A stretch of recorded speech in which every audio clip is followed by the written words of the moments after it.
여러분, 유튜브에서 다시 뵙게 돼서 참으로 기뻐요. 오늘은요, 고영숙 수필집 행복비리사 제주의 딸로 태어나서 행복했던 그 순간들 중에서 내 영혼의 성을 낭독할 거예요.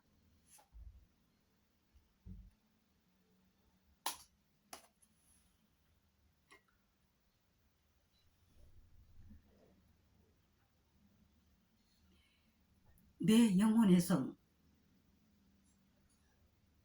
비행기에서 내려다본 고향 제주도는 참으로 아름답고 푸근해서 마음은 벌써부터 설레고 있었다. 어느 정도의 목돈을 마련하게 된 난 어떻든 간에 그 돈에 땅을 마련하고자 귀향길에 오르게 된 것이다. 30을 바라보는 새내기 주부인 나로선 세금에 대한 상식이 모자랐던 탓에 서울에 남편 이름으로 된 집이 있어서 그냥 고향에다 노후를 위해서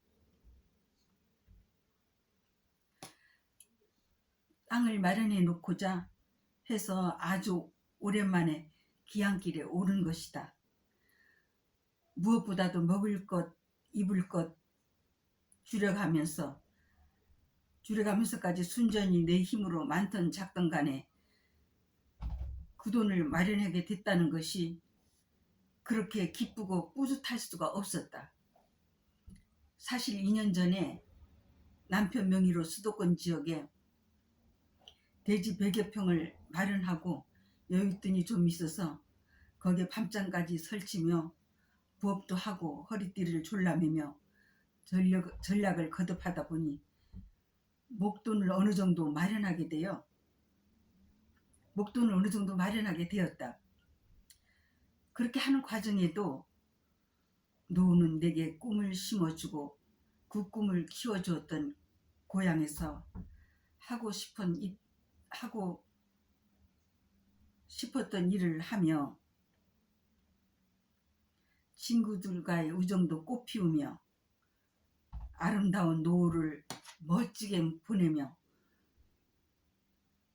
그야말로 우아하게 잘 살 거야 라는 포부를 품고 살아왔다.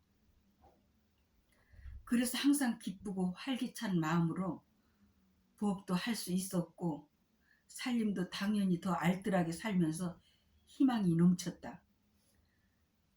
당연히 더 알뜰하게 그러니까 목표를 세우면 아주 조그만 경제 활동이라도 할 수 있는 데까지 하면서 아울러 먹을 것 입을 것도 아끼곤 하며 내가 세운 목표를 달성하기 위해서 불철주야 최선을 다했던 것이다. 아무튼 결혼해서 내 손으로 땅을 마련하게 될 때 결혼 전에 입었던 옷과 구두로 살다시피 했으니까 말이다. 무엇보다도 생활의 신조가 무엇이든지 한번 한다고 마음먹으면 하다가 안 될지라도 할 수 있는 데까지 최선을 다하는 것이 바로 나의 라이프 스타일이기 때문에 그때도 흔쾌히 그렇게 할 수 있었던 것 같다. 예를 들어서 방학 때 동생들이 와서 며칠 지내다 갈 경우에 나는 남편 몰래 굶어서라도 생활비를 축내지 않으려고 안간힘을 써가며 내가 설정한 그 목표를 꼭 이루기 위하여 주부로서 할 수 있는 수단과 방법을 다 동원할 정도로 결단력은 대단했었다.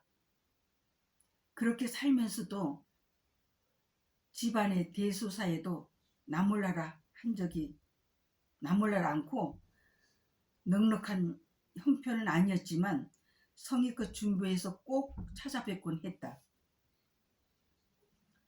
어린 나이에도 세운 목표가 뚜렷했기 때문에 그런 와중에도 항상 기쁘고 행복하기만 했다.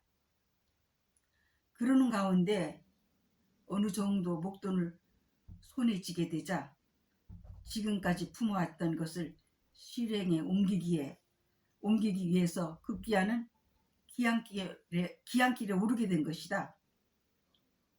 사실 그 당시에 그렇게 많은 돈이라고는 할 수 없었지만 우리가 사는 주에서도 조그만 단독주택을 마련할 수 있는 돈이었다. 그 당시 잠실 중흥아파트 17평형이 170만 원이면 살 수 있었고 전세는 위치에 따라 70만 원, 100만 원 할 정도였다. 무엇보다도 그곳은 워낙 낙후됐을 뿐만 아니라 허벌판에 불과했기 때문에 20대 후반이었던 새내기 주부인 나로선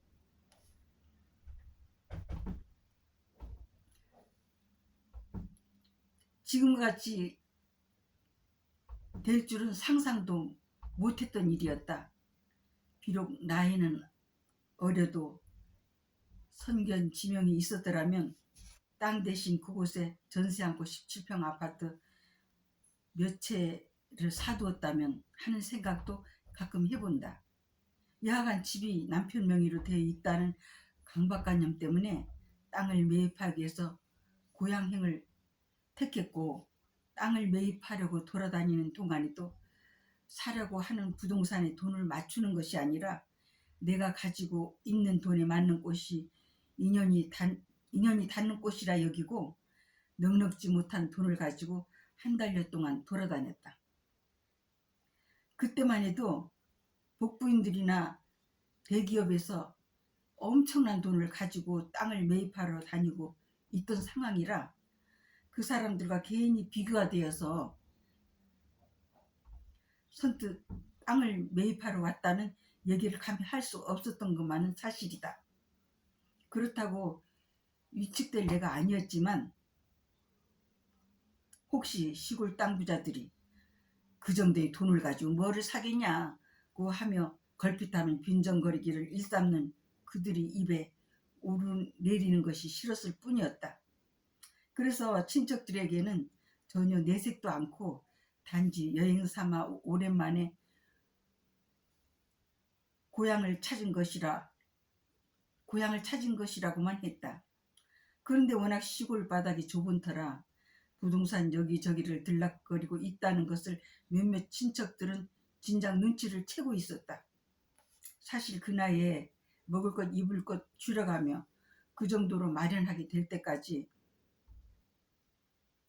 늘 마음은 뿌듯하고 너무 흐뭇해서 밤에도 잠이 오기는커녕 수십 주짜리 빌딩을 지었다 헐었다 반복하며 그야말로 밤새는 줄 모르고 항상 즐겁고 행복하기만 했었다. 그러니까 내가 할 수 있는 범위 내에서 계속 꿈을 키워가며 실현 가능한 방도를 취하는데 여념이 없었던 것이다.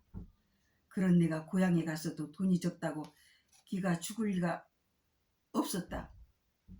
어디에 가서도 늘 당당했고 얼굴에선 미소가 떠나질 않았으며 자신감이 넘쳤다.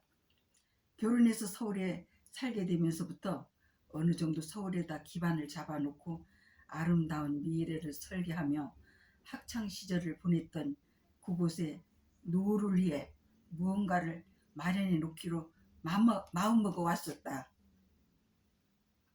그런데 수도권 지역의 남편 명의로 조그만 대지를 마련해 놓게 되자 이제는 적기라 여기고 지체 없이 고향행을 택하게 되었지만 그 누구에게도 고향에 조그만 땅이라도 사놓으려고 왔다고 하기엔 자존심이 허락지 않았다. 왜냐하면 대기업이나 복부인들과 견주어서 혹시 과대평가하지 않을까 해서였다. 다만 내가 가능한 범위 내에서 조용한 가운데 조촐하게 마련하고 싶었기 때문이다. 그래서 친정아버지와 몇몇 어른들께만 얘기를 하고 눈코 뜰 새 없이 매입할 부동산을 찾아 헤매기 시작했다. 어쩌다 눈치를 챈 친척들도 칭찬을 아끼지 않았다. 늘 넷째 작은 어머니는 우리 영숙이는 사장 사모님 같이 생겨서 어딜 가도 잘 살 거야 라는 얘기를 입버릇처럼 하셨다. 우리 집안의 장소인 여인 나는 어릴 때부터 집안의 귀여움과 관심을 한 몸에 받았었다. 그래서 우리 할아버지께서도 늘 특별한 음식을 해서 들여가면 영숙이 어디냐 들여보내라 하실 때마다 나는 곧바로 네 할아버지 하며 할아버지께로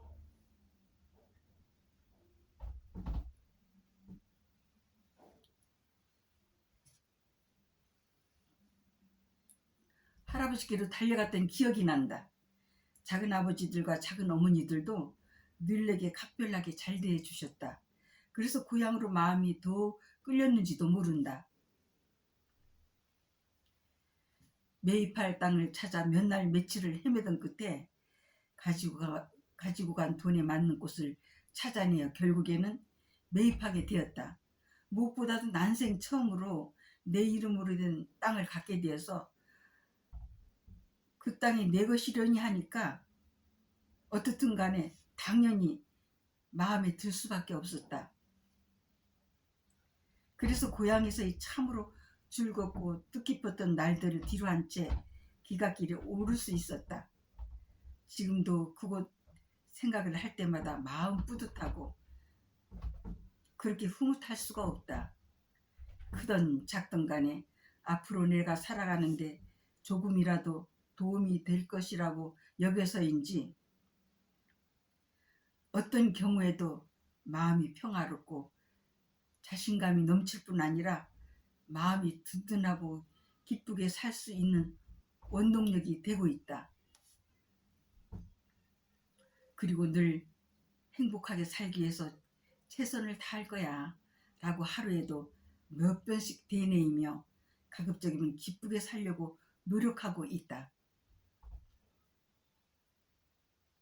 여러분 잘 들으셨나요? 지금부터는요 제 작품 얘기할게요.